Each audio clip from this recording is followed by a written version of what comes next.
अरे मित्र VMP, तुझं वागणं काय बरं आहे? तुझ्या एका कवितेवर तिचं मन 7 समुद्र पार जातंय हे खरं आहे. इथे मात्र मी शब्दांची जुळवाजुळव करण्यात थकलोय. तू मात्र या शब्दांच्या खेळात तिला पार जिंकून घेतलं.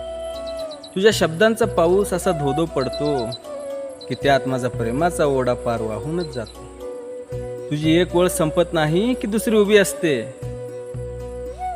तुझ्या या शब्दांच्या गर्दीत तिला माझी कधी आठवणच येत नसते. काय जादू आहे तुझ्या लेखणीत की काय हे वलय आहे? काय जादू आहे तुझ्या लेखणीत की काय हे वलय आहे? तुझ्या प्रत्येक पोस्टवर तिचं वाव आणि हर्टचं जाळं आहे. मित्रा, जरा सांभाळून जरा ब्रेक तर मार. माझ्या आयुष्याची नौका आता तुझ्याच हातात आहे पार. तू लिहित राहा, तुझे शब्द असंच भरू दे. तू लिहित राहा, तुझे शब्द असंच भरू दे. तिच्या मनात माझ्यासाठी थोडी जागा उरून राहू दे. कधीतरी अशीही एखादी कविता लिहून टाक VMP. कधीतरी अशीही एखादी कविता लिहून टाक की साध्या मुलांची प्रेमाची सुद्धा असते एक वेगळीच धाक.